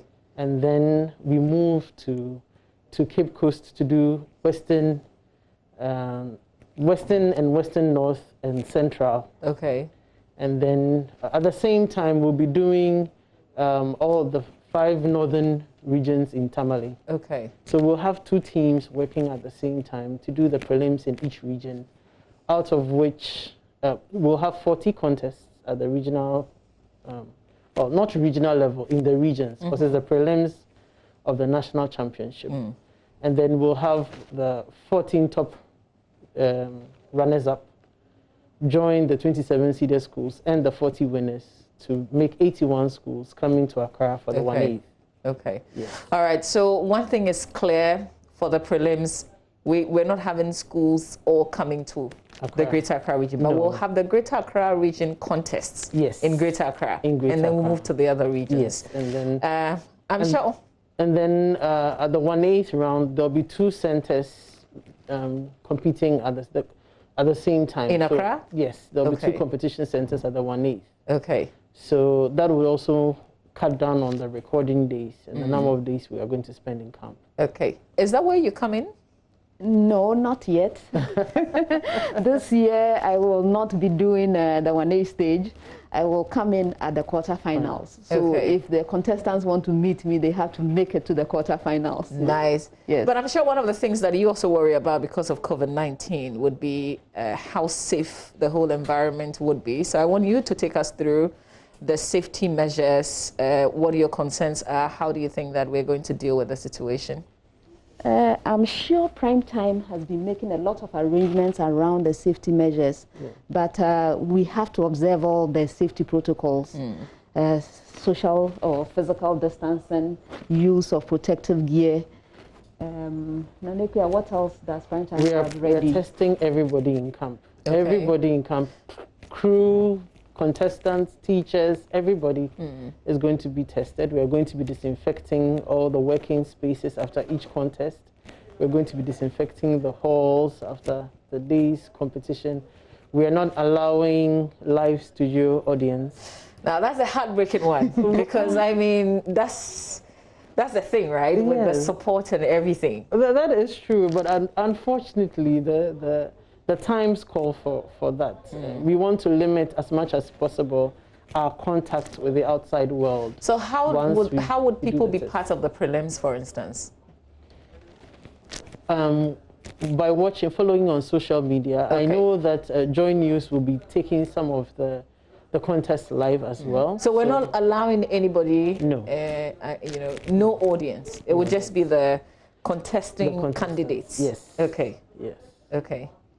All right. That would be it. So after this state, you wanted to say something? But I'm thinking that people can have NSMQ parties at home. Okay. And make as much noise as possible. If they record what they're doing, I'm willing to listen later on. I've seen that your Facebook page has been very vibrant with the live chats and all the updates. So maybe this is also one of the things that we can post with how people are following the NSMQ and what they're doing. Yes. Exactly. We'll experiment with a few things, but we'll let people know as we go along if we can have not in studio audience, but maybe if we can do like virtual audiences to follow the competition. We'll try our hands at all of that. Okay, that would be nice. Yes. But explain how the balloting is going to go like. So last year we introduced the pot system, and it's going to continue. So for tomorrow's ballot, we'll have 3 pots. Pots A, B, and C, and the arrangement of the schools is according to their scores at the regional qualifiers. So the top scorers in the region are in the pot A, the middle scores are pot B, and then the least of the scores are in pot C. So for each contest, there's going to be a school from each of the ports in that contest. Okay. Now, you mentioned visiting the regions. We have additional regions. What happens to those? So the additional regions are coming together with the old regions as zones. Okay. So Western North and Western region are coming together as the Western zone. Mm-hmm. And then we have Volta and Oti coming together as Volta Oti zone. Okay. Then we have Bono Ahafo and Bono East coming together as Bono Ahafo zone. Okay.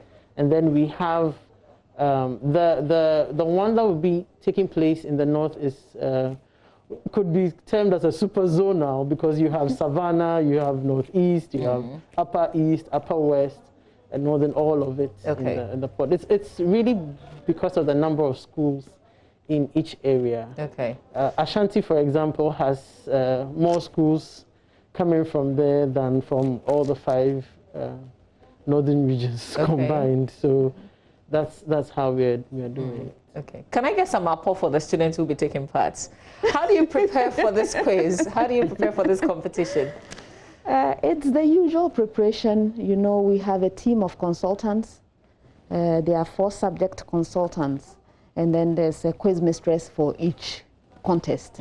And so they have been having moderation meetings. This year, something a little different, because we have the different competitions happening in the regions, and then also 2 venues at in Accra when they come here. We've had the quiz mistresses distribute the load in terms of work.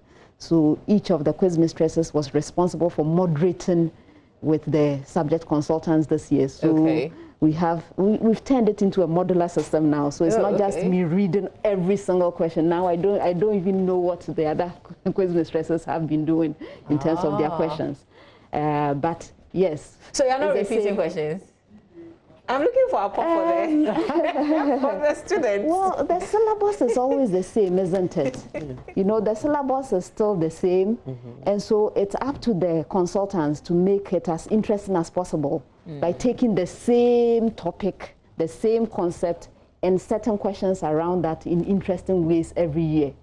So that's one of the things that I do, is to check to make sure that they are not repeating things. Oh, you don't want them to repeat? No, I don't.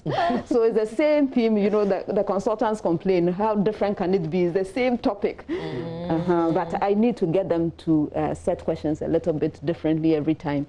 What I think will happen this year is that the questions are a little bit more applied. Yes.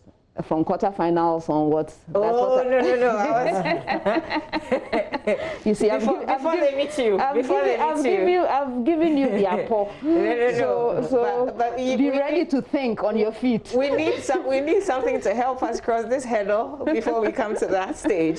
No, but if you prepare for that, then you are prepared for the prelims as well. If you are prepared for quarterfinals, then you are definitely prepared for at least I got a little apple. Yes, applied. Yes, applied. So be ready to think on your feet. Okay, so then because balloting is just tomorrow, and then after balloting, what happens immediately after? So immediately afterwards, we start to get ready to go to the regions. Because while we are doing the Greater Accra region on the 8th, the team that's going up north would be on its way to set up and start on the 10th. That will be a lot of work for the organizers. It is, but we are ready for it. This is what we do. So. Yeah. So what's up for grabs this year? So our trophy is back in our hands. It didn't go with St. Augustine's. Well, they got miniature versions of it for keeps for themselves. So the main trophy is back with us, and will be ready for the new owner for the year. Okay. And then, of course, we have different kinds of prizes. We have our usual prizes: 40,000 going to the school, 20,000 20,000 Ghana cedis going to the teachers, and another 20,000 Ghana cedis going to the students. And then that's for first prize. And then second prize is 30 to the school, 17,000 to the teachers, and another 17,000 Ghana cedis to the students. And so it's graduated in that way. We have consolation prizes, more or less, for the semi-finalists. This year, there's a new award. There's an award for the co-educational or girls' school that wins the competition. Okay. So it's a group of people. That wins the entire competition? Yes. Okay. They want to give an award, so they're going to be doubling, if it's a girls' school, doubling the prize money for the girls' school, and if it's a co-educational school with at least a girl on the team that wins, then they'll be getting an extra 10,000 Ghana cedis. That's fantastic. To their prize. Okay. We also have the money zone. This year, as Absa Bank Ghana Limited is sponsoring that. Okay, yes. Great. And they are sponsoring the money zone, so it's going to be on. We also still have Prudential Life Insurance sponsoring the NSMQ Star. This year, there's a little bit more, so watch out for that. The money zone is going to be 10 Ghana cedis at the quarterfinals, 15 at semi, and 25 for the finals. So it's gone up a little bit. And so all of these are little prizes. And of course, we have the little awards, the other ones for the most impressive run, the Dr. Kweku Mensah-Boso Award for the most impressive run, and the Jacob and Elizabeth Banfo Award for the most impressive run, which goes to the teachers of the grade C school that goes the farthest in the competition, a minimum of a quarterfinal berth. So there are a number of different prizes. I was reading about Bubune, the Bubune segment as well. Yes. Okay. Yes. So his award is back.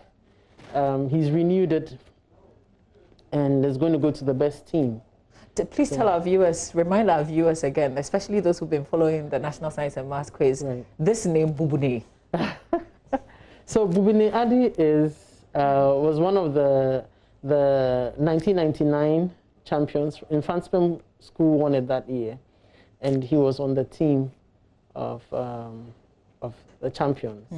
So and he did so well that Prof. Ramadi noted his performance and congratulated him publicly, and he kept up correspondence with her. So he set up this award in her memory, the Professor Marian Irama Award in her memory for the best school in 2015. And it was a prize for 2,000 Ghana cedis, which ran for 5 years. And he's renewed it this time for 3,000 cedis. Okay. Going to the best team this year. So great. He's kept the contact alive. Yeah. And it was through his instrumentality that this new award for the girls' school that wins, or the co-educational school with at least one girl on its team that wins the competition. It was through his instrumentality that this award is coming on this year. That's fantastic. I was reading about the fact that he's the first person to have given back to the competition. I want to ask you, how important is it for the students who have passed through the competition to not necessarily give back in terms of money, but to do something for others? Yes. Actually, a lot of them do. Yeah. Okay. Many of them, after they finish with their own competitions, the year they participate in the competition, go back to their schools to train the next teams. That's a way of giving back. I see it as a way of giving back. Yeah. Many of them are also very socially conscious. So they go to universities, many of them study engineering, some go to medical school. They want to contribute back to society. They may not come back and contribute to the program as sponsors, but they do encourage. Our mentorship program, for example, has many of them coming back to speak to the students who are competing. Yes. So I know they do so in their own way, and they are always very proud to say that they are associated with the program in some way. And they do have an image even when they go on to university, because they are recognized in university, and they do help their mates sometimes when it's necessary, you know, with the coursework and so on. They stand out. They are standout people. When you study maths and science, does it box you into doing either medicine or engineering? Not at all. In fact, the best thing you can do for yourself is to study science and math. The reason being, you can go into any other field.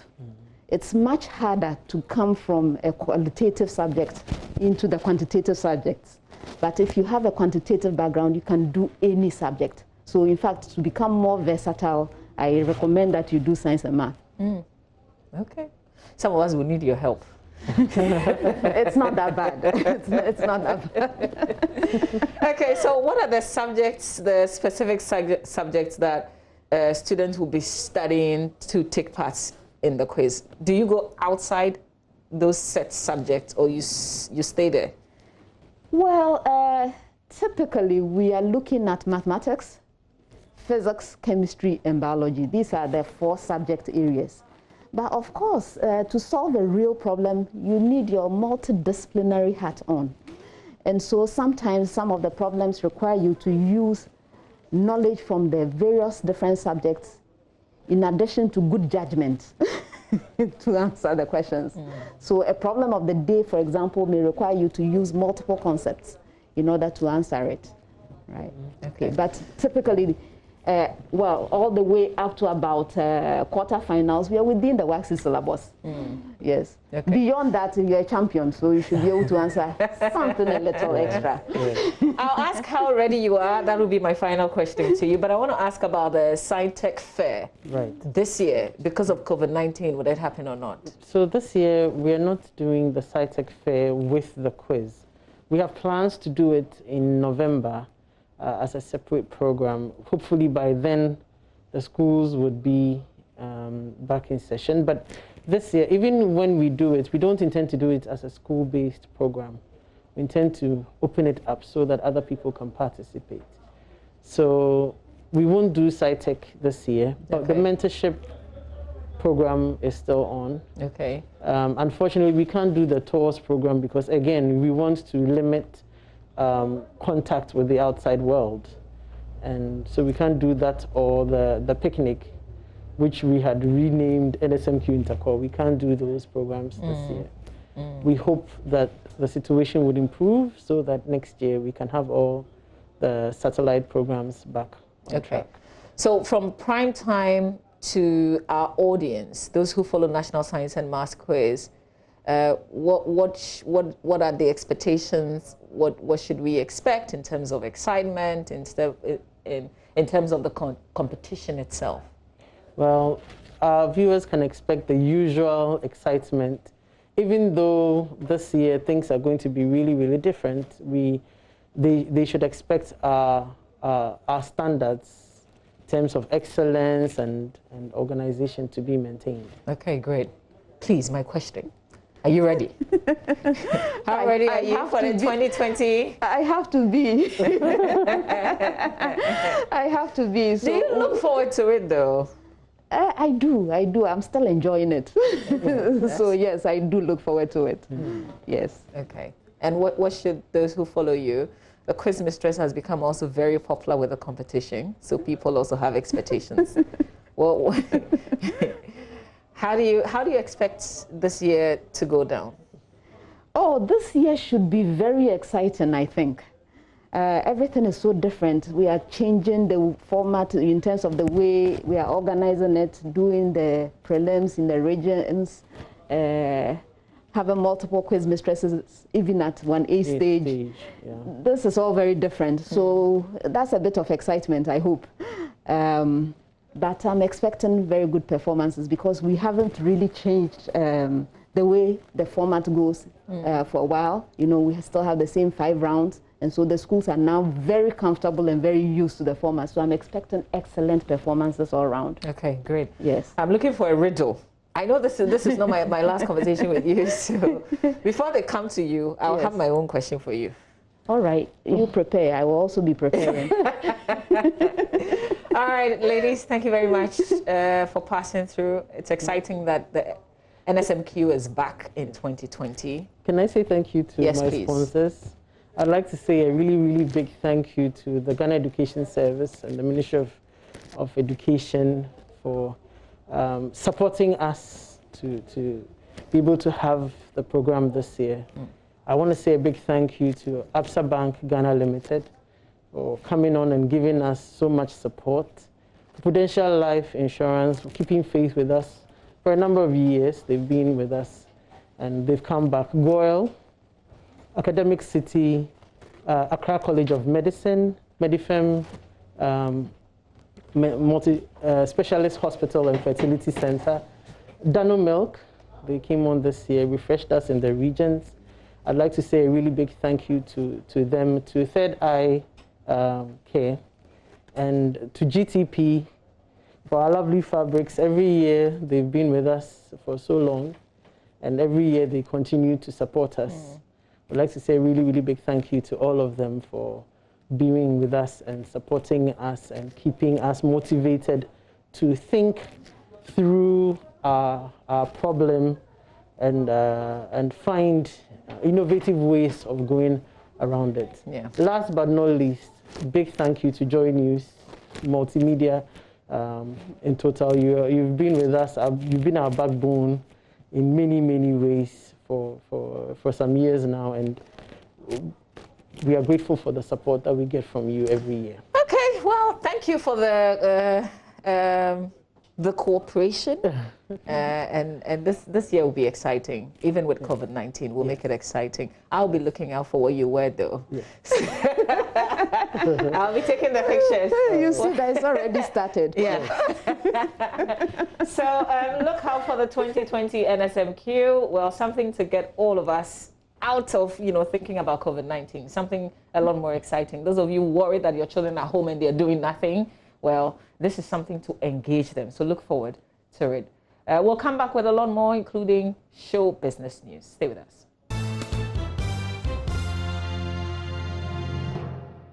Okay, so that's what you missed on Friday and Saturday at the 21st Vodafone Ghana Music Awards. But one person that was really excited to win his award was reggae dancehall act Ras Kuku, and we are all excited for him. And we get to speak to him this morning to see how, how he's feeling after winning that award. Ras Kuku, good morning to you. Good morning. Congratulations. Yeah, man, I give thanks. Yeah, so how does it feel? Tell us how it feels to win this award for the first time. Yeah, man. First of all, I say a very big thanks unto the Most High Jah, Rastafari, and I give all thanks to the fans too, especially the Ghetto Youth and the corporate world as well. Yeah, man. I feel great, Yeah. Very happy, Yeah, Not me alone, but the Poom fans and everybody who supports good music, especially reggae music. Yeah. Everybody is happy for Ras Kuku and, Poom music, the whole crew, the whole team. Yeah. So what should we expect? What more should we expect from you now that you've won this award? What is going to change? Or what more are you going to do? Yeah, man, you saw the excitement when my name was mentioned, so I've got so many things in my head, so many things coming up, after these awards, because the reigning champion now is Ras Kuku, the reggae dancehall artist, so man need to work hard, as I always say, love your work hard and make money. Yeah. I'm releasing a song called GDA. Okay. Yeah, with GDA, today. Okay. So I'm on my way to one radio station for an interview for us to release it for the fans and everybody to have a feel of it. So I've got so many things, we're playing a big show, a big concert on the Dome Park, Yeah. I was expecting that. But a lot of people are saying you won because there was no Stone Boy, there was no Shatawale. That's why you won. What do you have to say about that? This is VGMA, Ghana Music Awards, and it is not Mali Music Awards. It is not Senegal Music Awards. We got big names like Jupiter, Episode, AK Songstress, and Mighty himself, Samini. So they shouldn't see that, because when they won this, they didn't compete with Pabubu or Daddy Lumba. Okay. They competed with the same reggae acts you saw on the bill. So we are good to go, Reggae is reigning now, and Ras Kuku is the reigning champion. Yeah. Reggae dancehall artist. So people should now watch Ras Kuku and listen to what Ras Kuku got for the whole world when it comes to reggae and dancehall. Okay. Thank you so much. Thank you so much, Raskuku, and congratulations to you. But we have the Artist of the Year here with us in the studio. Kwame Eugene joins us in a few minutes.